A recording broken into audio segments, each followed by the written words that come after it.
selamat datang lagi di You Podcast. Halo semuanya, selamat pagi, siang, sore, atau malam, kapanpun dan dimanapun kalian dengerin podcast ini.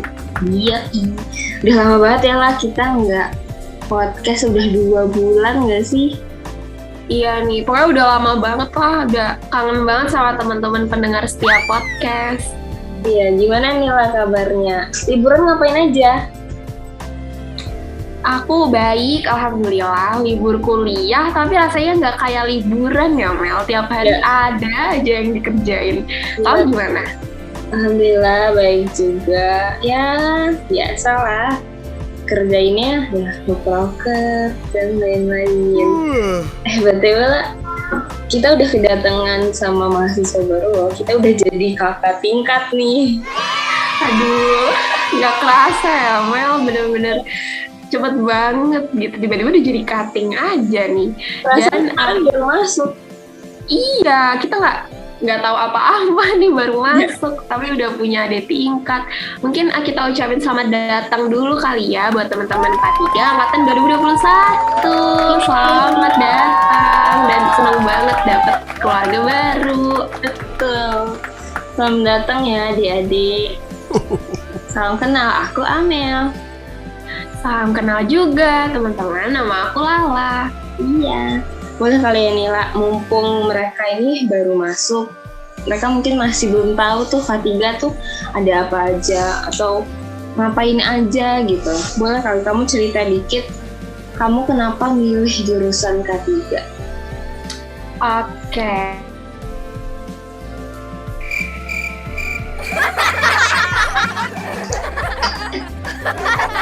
Udah pengen banget Mel ada jurusan ini, soalnya seru banget mata kuliahnya, terus juga peluang kerjanya luas banget. Dan emang tadinya tuh bukan pengen di UNS, di universitas lain lah. Cuman alhamdulillah rezekinya di sini, jadi bisa ketemu kalian semua. Kalau kamu gimana Mel ceritanya? Kalau aku ya, ini bakal cerita agak panjang ya. Jadi kalau aku dulu itu bener-bener nggak tahu yang namanya K3. K3 tuh apa, ngapain aja tuh nggak tahu. Bener-bener nyari sendiri dari Google. Awalnya itu aku mau ngambil sastra kan, tapi karena nggak dibolehin orang tua, jadinya aku ikut tes psikolog gitu dari sekolah, yang kayak hasilnya tuh bisa jadi gambaran kalian gitu sebenarnya kalian minatnya di mana. Nah, pas aku hasilnya itu kedokteran sama pokoknya yang berbau seni gitu deh. Nah, tapi aku tuh nggak mau dokter karena dokter tuh lama gitu kan, kayak belajarnya lama terus banyak, terus kayak aduh nggak bisa deh, aku nggak bisa gitu.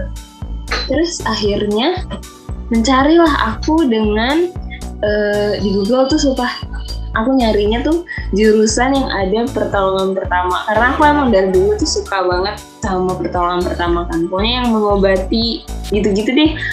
Akhirnya aku ketemu deh K3, terus ya udah langsung jatuh cinta, langsung kayak fix mau K3, ini fix banget nih jurusan aku.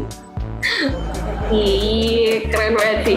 Dulu aku juga ngerasa kayak gitu, kayak wah ini jurusan kayak gue banget nih. Ya udahlah, langsung aja kan kita pengen ambil K3.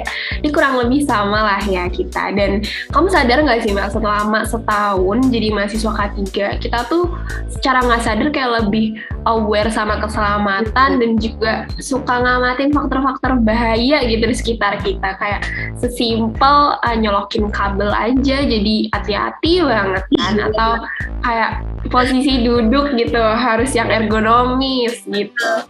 Buat coba ya, aku kadang tuh kalau misalkan pergi-pergi keluar yang awalnya nggak tahu sprinkle, hydrant dan kawan-kawan tuh sekarang setiap ngelihat benda itu tuh kayak oh my god, ini aku pelajarin ini tuh excited gitu. Ya benar. Dan bahkan tuh nggak cuman ke diri sendiri gitu, maksudnya ke orang lain pun kita jadi lebih ngingetin buat hati-hati terus apapun aktivitasnya. Dan selain jadi makin sadar tentang keselamatan diri sendiri dan orang lain, apa aja sih Mel kira-kira yang kita pelajarin lagi di K3 tuh? wah sebenarnya banyak banget sih. Mungkin kalian tuh mikirnya kayak, oh paling belajar tentang faktor-faktor bahaya atau cara menangannya gimana. Padahal luas banget, kayak hampir semua jurusan tuh ada di mata kuliah ini. Maksudnya ada di jurusan kita ini gitu. Pokoknya dari belajar tentang psikologi, terus etika berkomunikasi, terus kita belajar data gitu, cara ngumpulin data, terus pokoknya banyak banget deh, kayak semua itu ada, undang-undang, semua semuanya seru banget, bener-bener seru banget dan beragam gitu loh, nggak cuman ilmu kesehatannya doang kan. Dan di luar perkuliahan tuh juga banyak banget hal yang bisa kita ikutin gitu, kayak perlombaan, organisasi, kepanitiaan gitu kan. Nah, kamu nih selama jadi mahasiswa K3 udah ngikutin apa aja nih? Kepanitiaan, organisasi, atau lomba apa aja?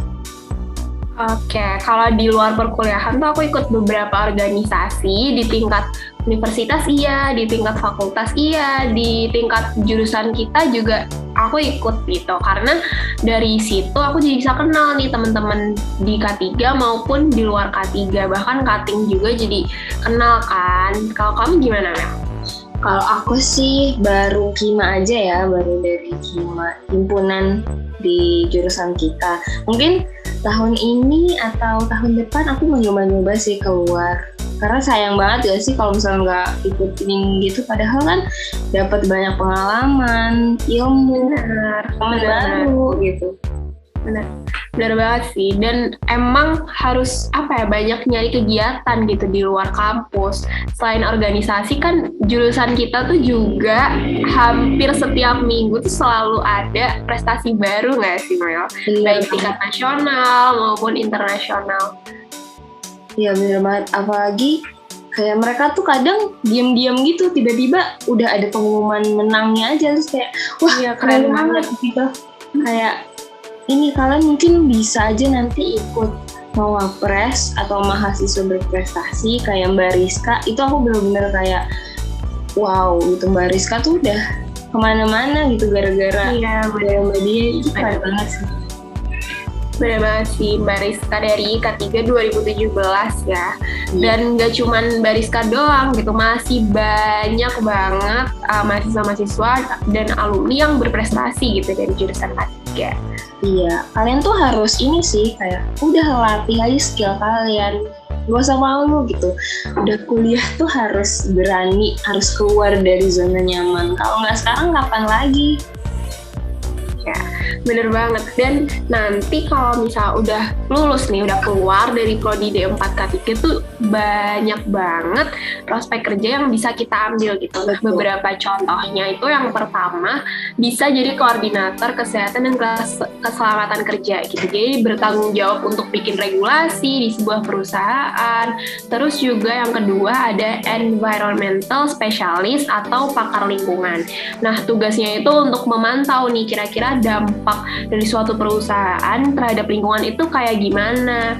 Terus ada lagi yang ketiga, analisis quality control, yang tugasnya itu ngelakuin pengujian atau menentukan kualitas dari seluruh bahan baku di sebuah perusahaan. Terus ada apa lagi nih, Mel?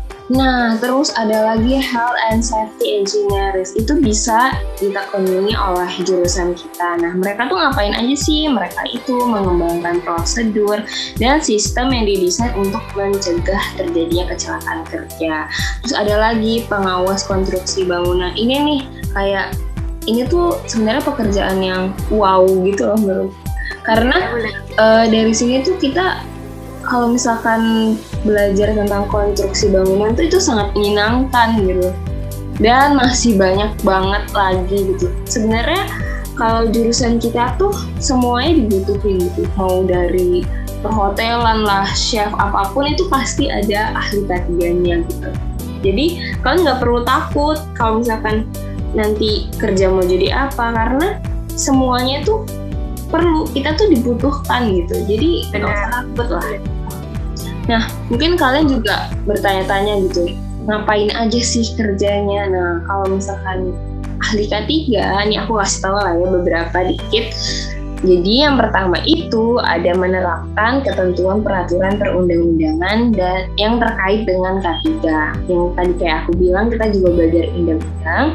Terus ada merencanakan dan menyusun program-program K3. Jadi kita tuh ngasih tahu ke para pekerja harus ngapain aja biar tidak terjadi kecelakaan kerja. Terus habis itu kita juga melakukan evaluasi, terus kita melakukan laporan tentang penerapan K3 dan masih banyak banget lagi gitu. Benar. Nah, itu tadi beberapa seluk-beluk kegiatan anak K3 dari kegiatan waktu kuliah, di luar perkuliahan, bahkan sampai ke prospek kerjanya nanti. Dan semoga itu bisa jadi gambaran buat teman-teman semua nih, terutama teman-teman mahasiswa baru yang mungkin masih belum begitu kebayang gitu, besok nih ngapain aja sih di jurusan ini gitu. Tapi di podcast ini kayak ada yang kurang gak sih, Mel? Iya nih. Ada yang tahu nggak ya? Jadi apa tuh? Buat podcast kali ini kita nggak ada masalah nih, sedih banget sih. Tapi kalian nggak usah khawatir, tenang aja. Di podcast selanjutnya pasti bakal ada masalah. Jadi tungguin ya. Oke, jangan lupa ya dengerin episode selanjutnya karena nanti bakal ada masalah gitu. Dan semoga podcast kali ini bermanfaat untuk kita semua. Dan terima kasih yang udah dengerin ocehan kita tanpa di skip. Dan jangan lupa buat selalu jaga kesehatan, mencuci tangan, memakai masker, dan menjaga jarak. Iya, dan tungguin kita terus di episode-episode selanjutnya. Stay tune di Instagram Himakesja, YouTube Himakesja, dan Spotify. See you, dadah! Dadah!